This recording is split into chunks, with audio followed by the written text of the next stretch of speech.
Aldis, this movie just blew me away, and your role is amazing. Thank you. When you read the script and you were trying to get this role, what was it about this film that you had to be a part of it? I think the fact that it introduced a new way of thinking about this thing that we rarely ever talk about in to a degree of its importance. You know, the idea of capital punishment, how we as a society are complicit. We don't understand how the prison wardens, the prison guards, the families, we don't understand how the toll it takes on these people. We don't understand the toll it takes on the attorneys, the men who are condemned. We get to learn so much. And the thing that I thought was brilliant about how Chinonye Chukwu, our writer-director, executed this storytelling was that she did not impose upon you a particular agenda, bias, or answer to a question. She simply gives you the facts and lays out the question, and now for you, this audience, it's up to you to say how you feel about it. Awesome. And with your character and what you brought to it was just to a whole nother level of what I've seen your work.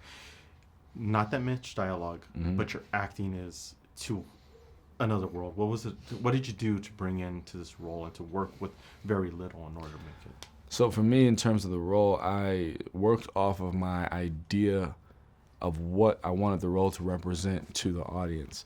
You know, here's a man who's condemned for something that he may or may not have done.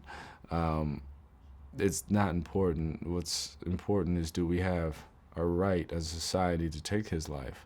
Of course, that answer is no. But, you know, in this film, we get to explore the sort of the causality behind going through that. And I wanted him to represent the idea of empathy and hope at every step of the way, because you have the world telling you one thing about yourself.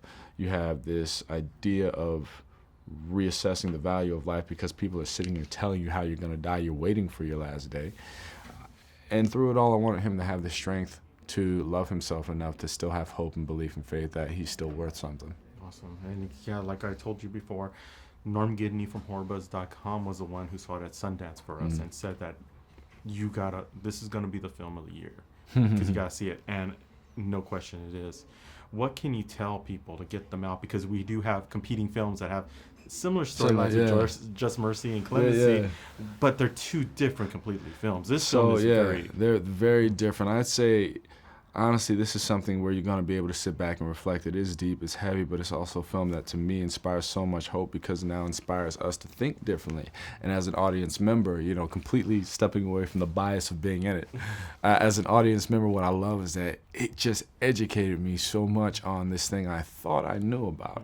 And I came away with it now with a renewed appreciation for freedom and understanding my value as an individual to do something about an issue.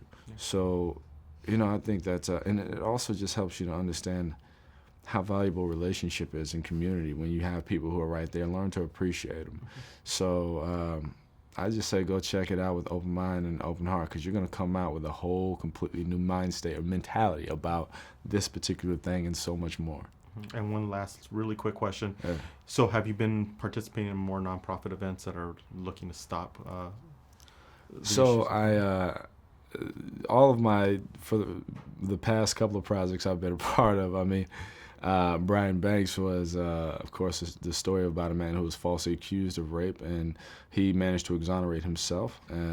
I do a TV series now, City on a Hill, where I play an assistant district attorney who's seeking jail time for cops who are crooked, you know, who are not following their jobs, not following the law. So for me, I have been involved. I've always been a little actively involved. Part of my work is my activism, but also I do work with different organizations, you know, working alongside the ACLU for a couple of things and some other people. So, yeah, I stay active as much as I can because, you know, I'm trying to walk it and talk it.